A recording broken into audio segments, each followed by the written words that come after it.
2021년도 마지막 이제 한 40분 정도 지나면 끝납니다. 돌이키려고 해도 돌이킬 수가 없죠. 새 22년도에 우리 성도님들의 삶에 하나님의 은혜와 축복이 넘치기를 주의 이름으로 축원합니다. 사실은 여기까지 온 것도 하나님의 은혜예요.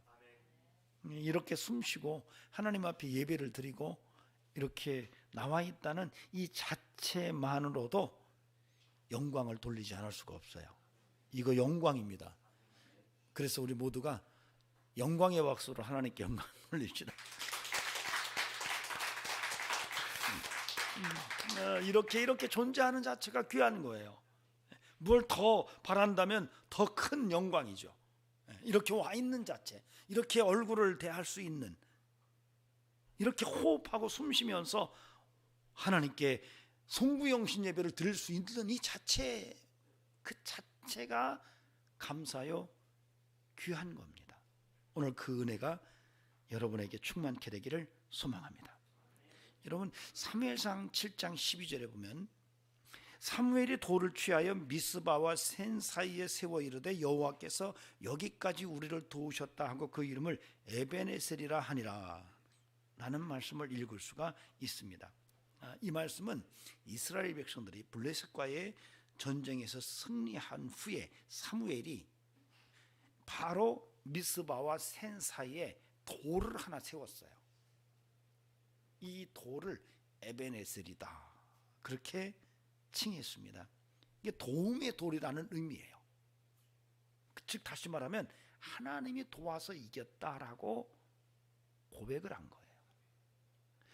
이 사무엘이 미스바와 센 사이에 돌을 세우고 에벤에셀이라고 고백을 한 이유는 다음 세대 사람들이 거기에 세워진 돌을 보고 왜 이 돌이 여기에 세워졌냐고 물으면 블레셋과의 싸움에서 하나님이 전적으로 도와서 승리했다는 것을 설명해 주도록 역사적 이해를 도우려고 세운 거예요. 미스바와 센 사이에 에벤에셀이라는 돌을 세운 것이 사실 지금 우리의 모습과 같습니다. 2021년도와 2022년도 사이에 지금 우리가 서 있어요. 사무엘이 미스바와 센 사이에 서 있는 거나 우리가 21년도와 22년 사이에 서 있는 거나 상징적으로 다르지 않아요. 여러분도 지금 에벤에셀을 고백할 수 있어야 합니다. 하나님, 여기까지 온 것에 대해서 감사합니다. 타이밍상으로 사무엘의 에벤에셀 고백이나 저와 여러분이 지금 에벤에셀을 고백하는 사건이나 다르지 않아요. 진정 에벤에셀이 고백되어져서 여기까지 인도하신 하나님 감사합니다 라고 먼저 신앙 고백이 될 수 있기를 바랍니다. 따라합시다. 에벤에셀. 예, 에벤에셀의 하나님이세요. 저는 우리 성도들이 하나님이 도우셔서 승리했던 이스라엘처럼 22년도에도 여전히 에벤에셀이 끊임없이 고백되어져서 2022년도에도 그 도우시는 하나님의 손길이 함께함으로 마지막 또 1년 후에 이 예배를 드릴 때에 하나님께 영광을 더 크게 돌리면서 승리의 노래를 부를 수 있는 은총과 축복이 함께하기를 소망합니다. 사실 오늘 이 열왕기상 2장 1절에서 4절의 말씀은 다윗이 죽기 전에 남긴 유언입니다. 그런데 참 독특하게 본문 속에서 명령이라고 그렇게 기록을 해놨어요. 여러분 1절을 보세요. 다윗이 죽는 날이 임박함에 그의 아들 솔로몬에게 명령하여 이르되. 아니 이게 유언이거든요. 유언인데 왜 명령이라는 단어를 이 성경이 기록해 놨을까? 다윗은 내가 지금 모든 이 세상 사람들이 가는 길로 간다. 이 말은 죽는다. 모두가 죽는데 나도 지금 그 길로 가는데, 그 길로 가면서 다윗이 아들 솔로몬에게 명령을 하고 있어요. 유언이 아니에요. 명령이에요. 너무 중요했던 거죠. 너무 중요해서 명령적 유언을 남기는 겁니다. 그래서 오늘 이 명령을 동반한 유언이 다윗을 통해서 솔로몬에게 전해질 때에 그 내용이 도대체 뭔지를 우리가 한번 들여다보고, 에베네셀의 신앙 고백 속에서 오늘 다윗이 마지막 삶을 끝내면서 남긴 말이, 우리가 2022년도를 끝내면서 어떤 신앙 고백이 가능할지를 함께 섞여서 들여다보는 시간을 갖도록 하겠습니다. 여러분, 누구든지 인생은 끝을 만납니다. 2022년도 끝 만난 것처럼 우리도 인생의 마지막을 만납니다. 끝을 모르는 인생은 아무도 없어요. 어떤 사람이 나는 끝없이 살 수 있을 거야 라고 말한다면 그 사람은 세상을 속이는 사람입니다. 모두가 끝을 만납니다. 2022년도도 우리가 끝을 만났어요. 자, 이런 과정 속에서 모세는 시편 90편에서 이렇게 말합니다. 지혜자는 인생의 남은 날을 계수하며 살아간다. 지혜자는 인생의 남은 날을 계산하면서 산다라고 고백했습니다. 여러분, 사실 오늘 우리는 인생의 남은 때를 계산하는 지혜자가 되어야 됩니다. 한 해를 마무리하면서 이렇게 언젠가는 반복되다가 내 인생이 끝날 수 있을 텐데 그때가 언제일까?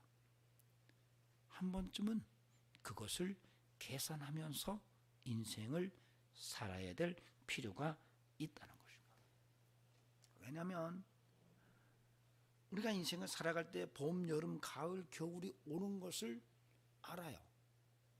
그리고 또다시 봄, 여름, 가을, 겨울이 반복돼요. 그러나 인생은 자연이 반복되는 것처럼 그렇게 반복되지가 않기 때문에 그래요. 가면 돌이킬 수가 없어요. 돌이키고 싶어도 돌아갈 수가 없는 것이 인생이에요. 그래서 인생의 남은 때를 늘 계산하면서 내가 이 남은 때를 어떻게 살아야 할지를 고민할 수 있는 그런 영적 자세가 굉장히 필요하다는 겁니다. 오늘은 저와 여러분이 그래, 인생의 남은 때를 좀 한번 들여다볼 수 있는 그런 안목이 다시 한번 내 마음속에서 드러날 수 있기를 소망합니다. 정말 중요한 거예요. 사실 사도 바울은 에베소서 5장 16절에서 세월을 아끼라고 말했어요. 근데 이 본문을 주석을 달아놓기를 뭐라고 주석을 달았습니까? 기회를 잃지 말라 이렇게 얘기했어요. 세월을 아낀다는 거 정말 중요한데, 그 세월을 아낀다는 것이 기회를 잃지 않는 것이라고 이야기를 하는 거예요. 여러분, 우리가 인생을 살아가면서 여러분 인생의 남은 때를 좀 계산하지 않으면요, 이 기회를 많이 놓칩니다.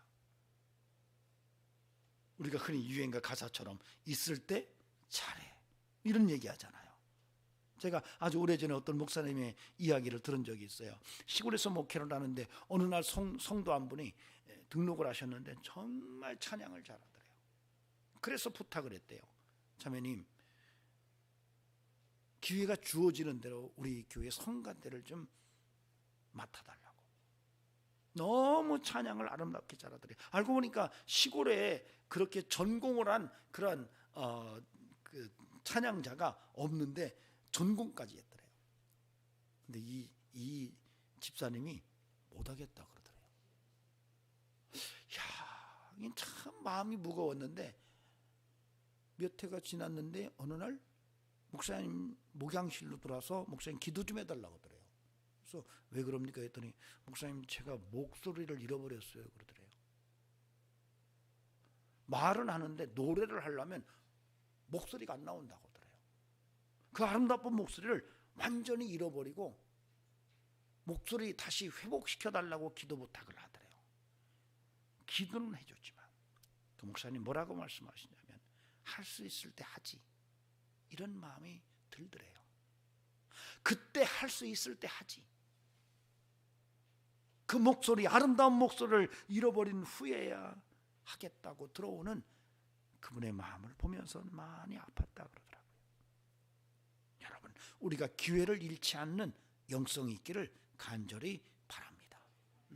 그래서 오늘은 정말로 우리가 인생을 살아가면서 이 끝이라고 하는 이 타이밍을 통해서 우리의 삶의 끝자락도 들여다보고, 그러는 과정 속에서 어떻게 내가 하나님 앞에서 충성스러운 믿음의 기회를 붙들 수 있을까, 까르페 디엠을 어떻게 성취해낼까 하는 것들을 함께 나누고 하나님께 예배로 영광 돌리기를 소망합니다. 끝이 중요한 거예요. 명품은요, 끝에 마무리가 잘 돼 있어요. 여러분 명품 다 보셨잖아요. 마무리가 잘 돼 있는 게 명품이에요. 끝마무리가 정말 잘 됩니다. 인생도 그래요. 끝마무리를 잘하는 인생이 명품 인생이에요. 여러분 젊었을 때 뭐 어쩌고 저쩌고 말이 많았는데 끝자락 가서 완전히 망가지는 사람들이 많습니다. 여러분 한 해도 마찬가지예요. 이 타이밍이 정말 중요한 거예요. 여러분 음식도요, 뒷맛 좋은 음식이 있어요. 음식을 먹었는데 뒷맛이 너무 좋아요. 예전에 저희 가족이 어떤 음식을 먹었는데 예나가 어릴 때인데 양치를 안 하려고 그러는 거예요. 너 왜 양치를 안 하냐 했더니 먹은 음식의 뒷맛이 사라지는 게 싫다 그러더라고요. 여러분 그렇게 뒷맛 좋은 음식은요 또 먹고 싶어요. 여러분 인생도 뒷맛이 좋아야 돼요. 오히려 끝이 아름다워야 귀한 명품 인생이 가능한 거예요. 영화도 그렇죠. 끝에 가서 정말 감동적인 영화가 정말 맛있는 영화로 기억이 남는 거예요. 근데요, 2021년도 지금이 어쩌면 마지막 뒷맛을 낼 수 있는 기회예요. 여러분에게 그런 축복이 주어진 것에 대해서 감사하시기 바랍니다. 지금 몇 분들은 오셔야 되는데 지금 안 오셨어요. 왜 안 오셨는지는 모르겠어요. 뒷맛 없는 인생이 될 수도 있어요. 여러분은 오늘 오셨어요. 다 뒷맛 좋은 인생이 되리라고 믿습니다. 21년도가 뒷맛 좋은 마침표를 찍고, 그러면 22년도에 그 뒷맛이 살아있어서 하나님의 은혜가 갑절로 되어지는 이런 역사가 나타날 줄로 믿습니다. 그래서 오늘 이 예배를 통해서 하나님께 큰 영광을 돌리는 은총이 함께하기를 소망합니다.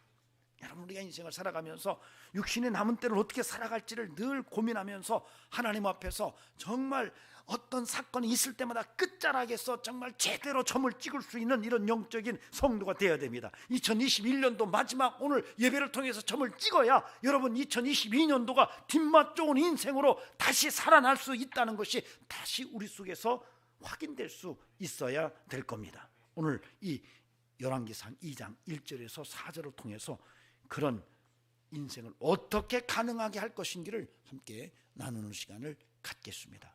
오늘 사실은 1절에서 4절을 나눴어요. 여기까지 4절까지만 봤어요. 사실은 본문의 흐름으로 봤을 때 5절, 6절부터 쭉 내용도 봐야 되는데 본문은 사실 4절로 끊는 것이 메시지가 더 선명해질 수 있어서 4절까지만 봅니다. 4절 속에서 1절부터 4절 속에서 하나님께서 우리에게 하시려고 하는 음성에 귀를 기울여 보도록 하겠습니다. 그 첫 번째가 누구에게 명령할 것인가 라고 하는 거예요. 지금 다윗은 솔로몬에게 명령을 하고 있습니다. 1절 2절 보세요. 다윗이 죽을 날이 임박함에 그의 아들 솔로몬에게 명령하여 이르되 내가 이제 세상 모든 사람이 가는 길로 가게 되었노니, 이제 세상 모든 사람들이 가는 길로 가게 되었다는 거예요. 그런데 그 가게 되는 과정 마지막 끝자락에서 지금 아들에게 명령을 해요.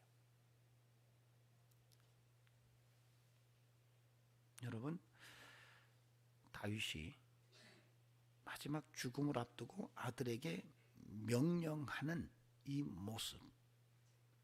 모습은 오늘 우리에게도 적용이 돼야 됩니다. 여러분이 한 해를 마무리하면서 누군가에게 명령을 한다면 누구에게 명령을 할 수가 있을까요?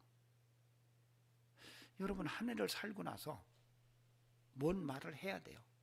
지금 다윗이 솔로몬에게 말하는 이 얘기는 본인이 평생 살면서 이거야, 정말 이건 정말 중요한 거야, 명령을 해야 되는 거야 라고 생각해서 지금 다윗이 솔로몬에게 그 마지막 명령을 하는 거거든요. 다윗이 솔로몬에게 명령을 해요. 여러분, 2021년도 한 해를 살면서 여러분이 한 해 동안에 이건 정말 귀한 거야 라고 생각하는 것이 있다면, 누군가에게 명령을 해야 된다면 누구에게 하겠습니까? 바로 나에게. 저는 우리 성도들이 오늘 내가 나에게 명령했으면 좋겠어요. 다윗이 솔로몬에게 명령하듯이, 다윗이 평생 산 삶에 대해서 아들 솔로몬에게 이런 삶을 살아야 되라고 명령하듯이 한 해 동안의 삶을 내가 살아보고 누구에게 명령할 것이 아니라 바로 나에게, 내가 한 해 동안의 삶 속에서 명령할 수 있는 삶의 자세가 필요하다는 거예요. 누가 내게 명령해 보세요. 싫습니다. 우리 김종수 집사한테 누가 종수야 너 그러면 안 되잖아 하고 팍 명령하면은 당신이 뭔데 나에게 명령하는 거야? 그럴 거예요. 그러나 내가 나에게 명령하는 것은 그럴 수가 없죠. 오늘 그런 은혜가 있기를 바랍니다. 여러분이 여러분에게 명령하세요. 이것은 반성입니다. 내가 한 해 동안 살아보니까 이런 것들은 이건 잘못한 거였어. 이거 돌이키고 싶어. 이런 것들은 이건 정말 좋았어. 누군가에게 이 얘기를 해주고 싶은데, 아니요, 누군가에게 해주는 게 아니에요. 내가 나에게 명령할 수 있어야 돼요. 내가 나에게 명령할 수 있어야 돼요. 제가 목회 초기에 선배 목사님 한 분이 목회를 하다가 목회를 포기하고 미국으로 공부하러 간다면서 저한테 택시를 탔는데, 내가 장 목사님한테는 이 얘기를 꼭 해주고 싶다고 하는 거예요. 그래서 자기가 실패한 원인을 얘기하더라고요. 개척을 해서 한 5년을 목회를 했는데 도저히 더 이상 할 수가 없어서 목회를 포기하면서 유학을 준비하면서 보따리를 딱 쌌을 때 성령께서 머릿속에 딱 스치고 지나가도록 하는 영감이 있었대요. 내가 이거였구나. 그러나 이미 보따리를 싸놨고 그 노하우를 우리 장 목사님한테 전하고 싶다고 그러더라고요. 이분이 뭐라고 하냐면요, 내가 하나님을 쫓아가지 않았다고 그러더라고요. 개척을 해놓고 자기는 처음에 돈을 쫓아갔대요. 왜냐하면 개척을 하고 월세를 내야 되고 모든 것을 운영하려면 돈이 필요해서 아는 목사님들을 찾아가 가지고 지원을 해달라고 계속 부탁을 했대요. 그래서 그분들이 쾌히 돕겠다 그래서 그분들이 후원을 해주기 시작해서 교회가 한 3년을 버텼대요. 그런데 이거 계속 이렇게 이분들이 도와주지는 않을 텐데 3년쯤 지나니까 끊어지기 시작하더래요. 그래서 이게 뭐지? 내가 사람을 끌어다 놔야 되겠구나. 이게 돈이 아니구나. 사람이 문제구나. 그래서 그 다음부터는 열심히 친척들 아는 사람 막 하여튼 인정사정 볼 것 없이 끌어다 모아놨대요. 그랬더니 희한한 것은 끌어올 때는 한 달을 공들여서 끌어다 놨는데 나갈 때는 5분 만에 나가더래요. 그냥 나가는 게 아니라 목사한테 욕하고 나가는데 너무 상처가 되더래요. 그래서 목회를 못하겠다 이거. 이게 도대체 못해 먹겠다. 그래서 5년 만에 접고 보따리를 딱 쌌는데 음성같이 들리더래요. 네가 나를 찾았어야지. 그러고 나니까 무릎을 탁 치고, 그래 내가 하나님을 붙들었으면 사람도 붙고 물질도 붙었을 텐데 내가 거꾸로 목회를 했구나라고 깨달아지더래요. 여러분, 우리가 인생을 살아가면서 정말로 어떻게 살아가는 것이 정말 귀한 것인지 지나고 보면은 아 이거였어 라고 하는데, 그런 사실들이 2021년도 한 해 동안에도 있었을 거예요, 여러분에게. 그렇다면 그 이야기를 정말로 누군가에게 이거 꼭 지켜라고 말하고 싶은 그런 내용이 있다면 오늘 여러분 스스로에게 명령할 수 있기를 바랍니다. 그러면 22년도에는 놀라운 새 일들이 일어날 줄로 믿습니다. 저는 우리 성도들에게 그렇게 내가 나에게 명령하고 내가 나를 향하여 반성하고, 그래서 새해에는 더욱더 알차고 믿음 있는 그런 삶으로 나아가는 은총이 함께하기를 바랍니다. 자, 그런데 다윗이 솔로몬에게 명령한 것이 다른 게 아니에요. 대장부가 되라, 이런 말이에요. 따라합시다. 대장부가 되라. 족장부가 아니라 대장부가 되라. 사실은 유대 역사가 요세푸스가 이 솔로몬이 다윗을 이어서 이스라엘 왕으로 등극할 때가 나이가 14살이었다고 그렇게 기록으로 남겨놨어요. 그러니까 어릴 때 왕위를 받은 거예요. 그래서 한간에는 이 본문이 어린 나이에 왕위를 받고 나서 정말 앞으로 그 기라성 같은 다윗 때에 함께 일하던 사람들, 또 다윗과 척졌던 사람들의 문제를 어떻게 해결해야 하는가 하는 거에 대해서 굉장히 강조하기 위해서 대장부가 되라고 말했을 것이다라고 보는 시각도 있어요. 그러나 그것이 핵심은 아닌 것 같아요. 진짜 대장부가 되라는 얘기를 3절과 4절에서 설명을 해놨어요. 그런 과정 속에서 대장부가 되라고 그렇게 이야기를 하고 있습니다. 여러분, 다윗은 솔로몬에게 너 왕이 되면 나라를 부강하게 만들어야 돼. 너 왕이 되면 정말로 영토를 넓혀야 돼. 나라 경제를 대박나게 만들어야 돼. 신하들에게 막 강한 왕이 돼야 돼, 이렇게 말하지를 않았더라고요. 하나님 앞에서 대장부가 되라고 그랬어요. 세상에서 대장부가 되려고 하는 것을 말하는 게 아니라 너 하나님 앞에서 대장부가 되라고 말하고 있어요. 참 이 다윗이 참 귀한 사람이라는 것을 이런 부분에서 감지가 돼요. 즉 하나님이 하고 싶었던 말을 다윗이 하고 있어요. 지금 여러분, 지금 다윗이 솔로몬에게 명령을 하는데 하나님이 하고 싶은 얘기를 지금 다윗이 하고 있어요. 이게 어쩌면 본심이죠. 여러분, 왜냐하면 사람이 죽을 때가 되면 조금 어때요? 순수해져요. 막 엉망으로 살던 사람들이요, 죽기 전에는요 굉장히 순수성을 찾으려고 노력을 합니다. 그러니까 다윗도 마지막 순간에 정말 순수한 상태 속에서 자기의 속뜻을 아들에게 지금 명령을 하는데, 그가 하는 명령이 대장부가 되라 이렇게 말하는데, 그 대장부가 세상에서의 대장부가 아니라 바로 하나님 앞에서 대장부가 되라고 말하고 있다는 거예요. 저는 여러분 스스로가 여러분에게 명령하십시오. 2022년도에는 여러분이 하나님 앞에서 대장부가 되기로 이렇게 마음을 하나님 앞에서 쏟아놓을 수 있기를 바랍니다. 우리가 2022년도에는 하나님 앞에서 대장부가 돼야 돼요. 믿음의 대장부가 돼야 돼요. 코람데오의 인생을 살아가면서 하나님 앞에서 대장부가 된다면 하나님이 영광 받으시는 복된 삶이 되리라고 믿습니다. 여러분, 세상 사람들은 세상에서 대장부 되려고 얼마나 애를 쓰는지 몰라요.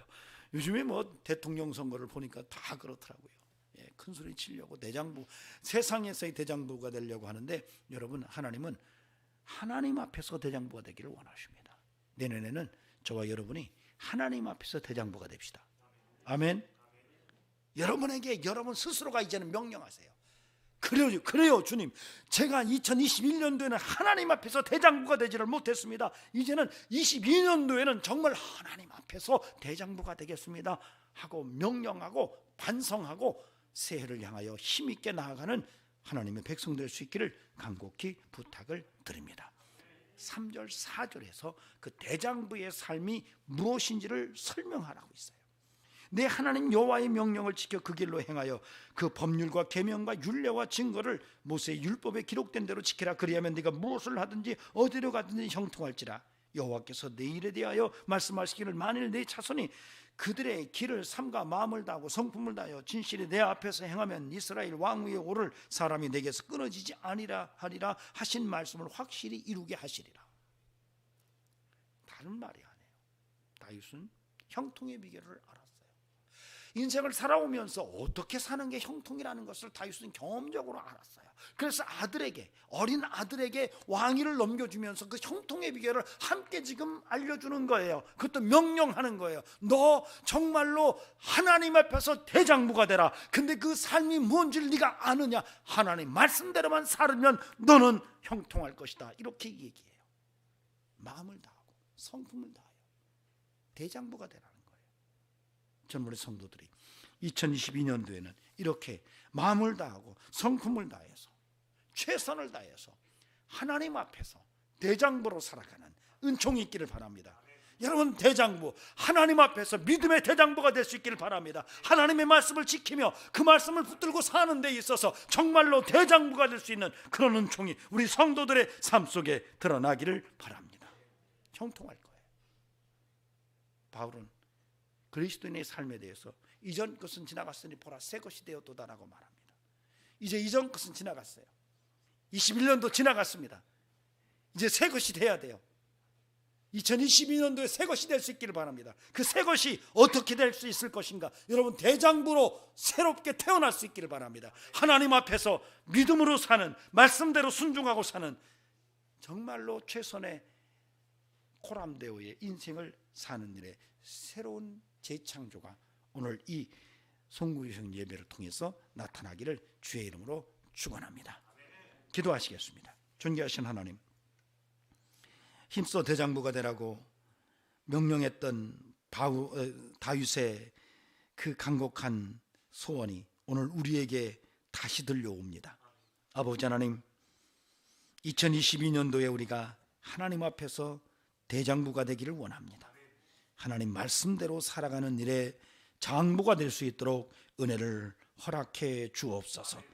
정말 힘을 다해서 최선을 다해서 마음을 다하여 성품을 다하여 하나님 앞에서 대장부로 살아가는 일에 온 힘을 다 쏟을 수 있도록 은혜를 베풀어 주시옵소서. 이제는 우리 구주 예수 그리스도의 은혜와 하나님 아버지의 살아계심과 성령님의 역사하심, 오늘도 하나님 앞에 성궁영신 예배를 통해서 대장부가 되기로, 말씀대로 살기로 하나님과 약속하는 귀한 심령들에게 영원토록 함께 하시기를 간절히 축원하옵나이다. 아멘.